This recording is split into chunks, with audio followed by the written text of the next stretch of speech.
Hello, ladies and gentlemen, boys, girls, people of all orientations and sexualities. Welcome back to another Doctor Who review. And today, we're talking about Doctor Who and the Mutants.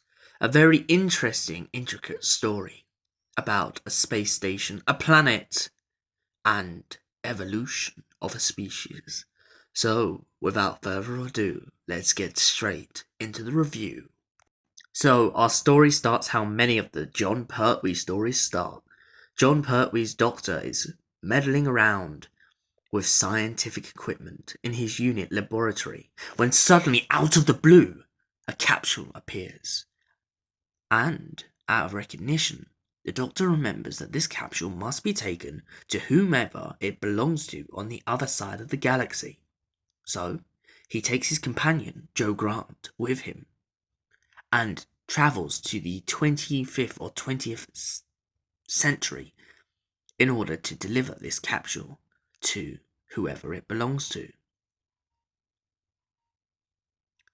Quick little side mention, Rick James, a singer, has a little cameo in this episode as a brilliant character called Cotton.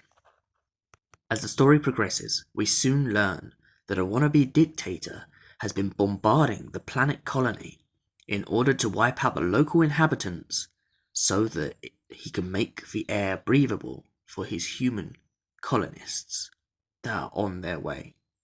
Obviously, the Doctor doesn't agree with this, and he does everything in his power to help the local people find out a solution which will benefit them and the people of Earth. After many disputes with the governor of the space station, the Doctor bumps into Kai. Kai is a wannabe freedom fighter for his people, and the one that the capsule must go to. But, sadly, the Doctor can't catch up with him, and Kai runs out into the wilderness with Miss Grant, who is struggling to adapt to the atmosphere of Kai's planet.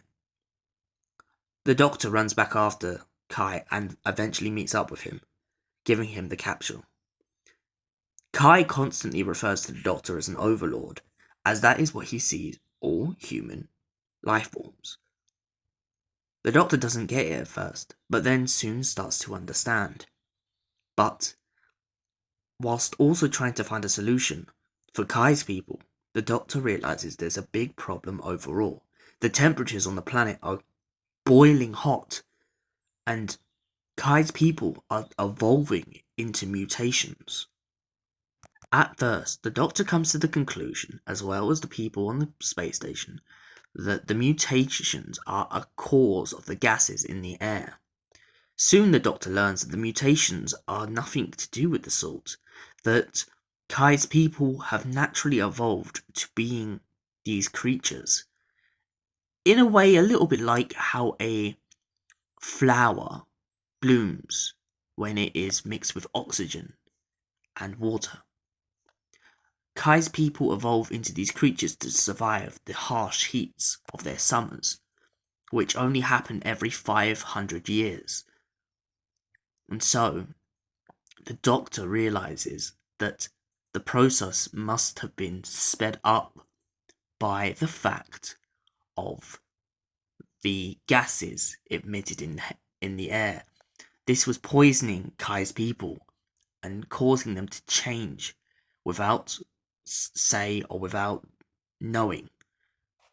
After almost being trapped in the cave, Kai and the others and a professor go back to the space station to plead to the people of Earth what is happening on his planet. The Doctor finds a gem, which he gives to the professor to give to Kai, as Kai begins to become sick in the radiation chamber on the space station, which starts trying to kill him.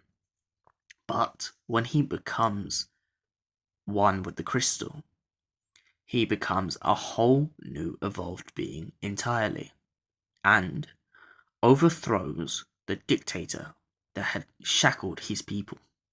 Soon, Kai would make a deal with the Earth people or overlords as he called them, to work in harmony and not bombard his planet any further. So now, was Doctor Who and the Mutants a good story? Well, it weren't a bad story.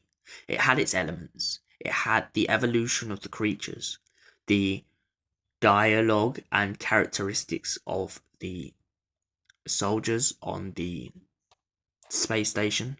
The Doctor and Joe's relationship is played off beautifully and comedically throughout the episode. But sadly, I feel like it took a while to get into exactly what the problems were as the story developed. And for that reason, I'm going to have to give Doctor Who and the Mutants a 7 out of 10. Rick James's performance, though, was outstanding. So, big up to Rick James. But I hope you've enjoyed this review, and we will see you in the next one. Stay well, stay amazing, and stay beautiful. Goodbye.